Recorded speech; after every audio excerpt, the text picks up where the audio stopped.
The Young and the Restless spoilers. Claire Newman's heart had never truly let go of Kyle Abbott, no matter how much she tried to convince herself otherwise. The years of complicated tension, the betrayals, and the constant push and pull of loyalty versus independence had left her raw, but beneath all of it lingered a deep connection that refused to be erased. Still, Claire, determined to escape the patterns that had defined her life in Genoa City, sought to suppress those feelings. Her choice to pursue something new with Holden Novak was not merely about romance, it was about escape. Holden offered her an outlet, a distraction, a route toward discovering who she could be outside of Kyle's shadow. Where Kyle was a constant reminder of her vulnerabilities, Holden was the door to a different world, one that promised risk and perhaps even recklessness, but also the illusion of freedom. Holden's past was far from spotless, but Claire's own history was darker. Raised under the manipulative control of Jordan Howard, she had been brainwashed and weaponized in a twisted plot meant to destroy the Newman family. That trauma had shaped every relationship she attempted afterward, leaving scars of mistrust and guilt that were not easily erased. Compared to that, Holden's murky dealings in Los Angeles with Audra Charles seemed survivable, even forgivable. He had been whispered about, linked to shady ventures, and perhaps even outright crimes, but to Claire, this was not a deal-breaker, it was almost ordinary when measured against the chaos of her own upbringing. And if Audra had chosen once to distance herself from Holden because of his risky lifestyle, Claire interpreted his danger differently. For her, Holden's edge was not a threat but a form of rebellion against her own fears. Where others saw red flags, she saw a chance to redefine herself. That was why her agreement to travel to Los Angeles with Holden marked a significant turning point. What had begun as a cautious friendship evolved into something more intimate, more symbolic. It was not just a trip, it was a declaration that she was willing to live outside the control of her family's watchful eyes and Kyle's judgmental presence. Fans of The Young and the Restless remembered well that for a long time Claire doubted Holden's feelings for her. He had kept her at arm's length, never confirming the depth of his interest. But when he finally confessed that he cared, it validated her choice. It proved to her that she was not simply running away from Kyle or the Newman name but was moving towards someone who saw her as her own person. That admission elevated their relationship into uncharted territory. For Claire, the trip to Los Angeles was no longer just an adventure, it was an emotional test, one that would push her to confront whether she was truly ready to let go of Kyle Abbott and embrace the risks that came with Holden Novak. Kyle Abbott's name had long been synonymous with complicated love affairs, family entanglements, and impossible choices, but perhaps nothing defined his most recent struggles more than the shadow of his entanglement with Audra Charles. For Kyle, the relationship had been nothing more than a transaction, a fleeting dalliance born out of Victor Newman's so-called test of his loyalty and his willingness to adapt under pressure. There was no passion in it, no lasting spark, and certainly no foundation upon which a future could be built. He had never truly loved her, and deep down he knew she was little more than a distraction at a time when his heart still belonged to Claire Newman. To Kyle, Audra was a momentary indulgence, a miscalculated step on the ladder of Newman power games, quickly dismissed as he returned his focus to what mattered most. To Audra, however, the short-lived affair meant something different entirely. What began as a simple arrangement for her, an attempt to align herself with Victor's plans and to carve out a piece of Genoa City power through proximity, soon turned into something more obsessive. She saw in Kyle not just opportunity, but the chance to tether herself to one of the Abbotts, a family whose name commanded respect and fear in equal measure. When Kyle's indifference became apparent, when she felt him pulling away without hesitation or regret, Audra felt humiliated. She had gambled not only her pride but her heart, and the rejection was something she could not forgive. What Kyle dismissed as nothing had burrowed deeply into her, transforming the casual dismissal into a wound that bled resentment and anger. Feeling cast aside, Audra's obsession shifted into vengeance, and she vowed that if Kyle would not give her love, she would take satisfaction in his downfall. The trip to Glissade stood as the epitome of their failed connection. A so-called adventure that amounted to nothing more than wasted time, it revealed the emptiness of their bond. Where Kyle felt only a sense of impatience and detachment, Audra spun fantasies that he would eventually come around, that he would see her worth, that he would step away from Clare and into her arms for real. But as the days passed and nothing materialized, reality struck with cruel force. Audra's anger at being overlooked and dismissed grew. She felt mocked, discarded, and invisible, a woman used for convenience and left behind as soon as her usefulness ran dry. That humiliation fueled the start of her calculated campaign of revenge, one that would intertwine with Victor Newman's schemes in ways Kyle never anticipated. Victor himself had orchestrated many trials for Kyle. The patriarch known as the Mustache saw in Kyle a man who could be molded, tested, and potentially exploited for Newman gain. Yet even Victor, with all his cunning, failed to notice the true consequence of the entanglements he fostered. He had not seen Kyle betray Clare with his own eyes, and so he assumed there had been no lasting damage, no serious repercussions. But Victor had underestimated two forces: the devastation such entanglements caused Clare, and the determination of Audra to punish Kyle for spurning her. Clare's heart, already bruised by years of manipulation at the hands of Jordan Howard, felt the sting of betrayal again. She had allowed herself to trust Kyle, to believe in a future that could rise above the scars of her past.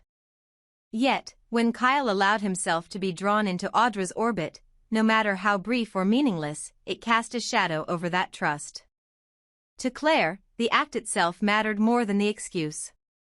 The most ironic twist in this tangled web was Holden Novak's place in it all.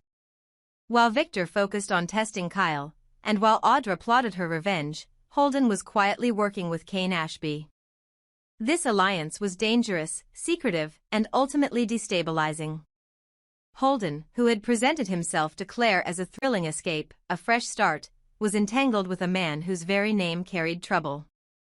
Kane's manipulations had long haunted Genoa City, and for Holden to be in league with him meant that Clare's escape was not an escape at all, it was a descent into another layer of deceit.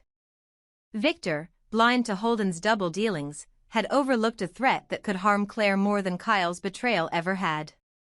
He believed his test of Kyle was contained, his power games controlled, yet Holden's loyalty to Kane made Clare a pawn in a dangerous alliance that stretched beyond even Victor's calculations. This revelation cast Kyle's warnings in a new light. To him, Holden was never simply a romantic rival or an unwelcome distraction in Clare's journey. He was a threat, a danger disguised as adventure, a man whose charm concealed ties that could place her in harm's way. Kyle's jealous protests to Clare, that Holden had invited her to Los Angeles not by accident but with an agenda, were grounded in truth, even if delivered with the bitterness of a man who had lost her trust. Clare, however, was unwilling to hear it. To her, Kyle's words sounded like hypocrisy, a man projecting his own guilt and betrayal onto someone she was beginning to believe in. She had seen Kyle with Audra, she had felt the sting of his choices. And so, rather than listen to his warnings, she dismissed them as jealousy, as ego, as the desperate protests of a man who could not bear to see her move on. Audra's role in all of this deepened the tragedy. She thrived on Kyle's pain, feeding off his jealousy, his mistakes, and his wounded pride. She positioned herself as both confidant and tormentor, simultaneously offering sympathy and twisting the knife of his failures. Her relationship with Victor gave her cover to continue her schemes, and her connection to Holden made her the perfect link in Kane's growing network of influence. To Audra, this was not only revenge against Kyle for rejecting her but also an opportunity to prove herself useful, indispensable even, to Victor. Every tear Clare shed, every mistake Kyle made, and every whispered rumor Audra spread became part of a larger strategy to cement her place in the Newman power struggle. Meanwhile, Kyle's struggle intensified. He knew he had made mistakes, that his time with Audra had fractured Clare's trust in ways he might never repair. But he also knew that letting Clare drift further into Holden's orbit could mean disaster. He had to fight for her, not only because he loved her but because he understood the stakes better than she realized. Clare saw Holden as freedom, but Kyle saw him as a trap. The irony, of course, was that Kyle's own actions had made his warnings sound hollow. His pleas for Clare to stay away from Holden were undermined by the memory of his betrayal, and Clare's need for independence only hardened her resolve to ignore him. Victor, for his part, would eventually discover Holden's connection to Kane, but by then, the damage might already be done. His oversight, his decision to focus on testing Kyle rather than investigating Holden, could prove catastrophic. For all his power, Victor's greatest weakness had always been his inability to see the full scope of the consequences his manipulations unleashed. By using Audra to expose Kyle's weakness, he inadvertently gave her the tools to destabilize him further. By overlooking Holden, he left Clare vulnerable. And by underestimating Kane, he reopened a door that should have been sealed shut. In Genoa City, love had always been entangled with power, and betrayal often carried more weight than affection.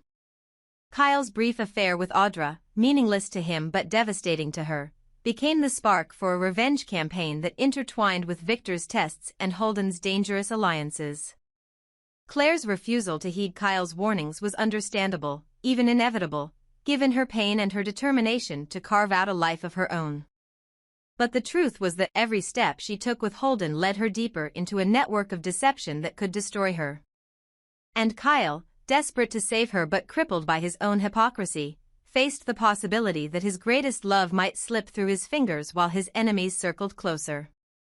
The tragedy was complete. Kyle never loved Audra, but his mistake with her had set into motion a chain of events that placed Clare in Holden's arms, Holden in Kane's orbit, and Kane back in the crosshairs of both Jack and Victor.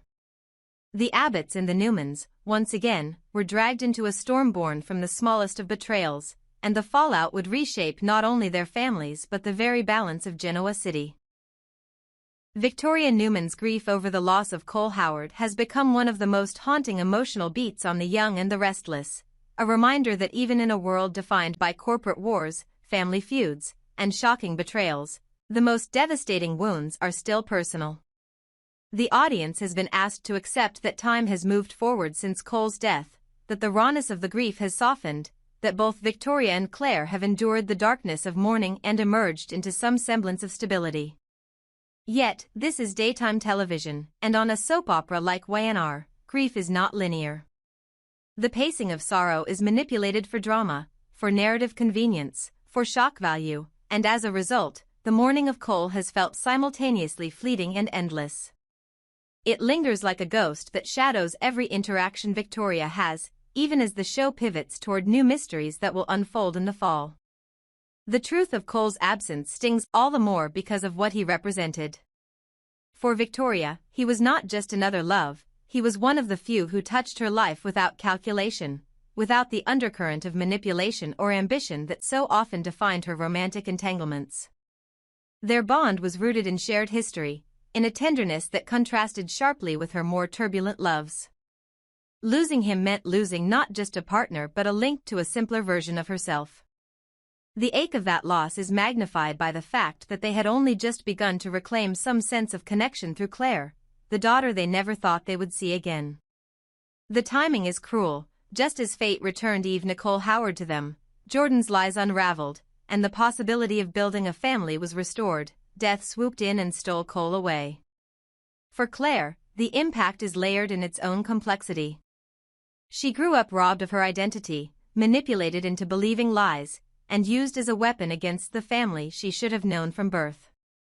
Reclaiming her place as Victoria and Cole's daughter was supposed to give her a sense of belonging. Instead, it came paired with the agony of meeting a father she could only hold briefly before he was taken from her forever. That loss deepens the tragedy of her storyline, amplifying the sense that she has been perpetually denied the basic joys of a normal life.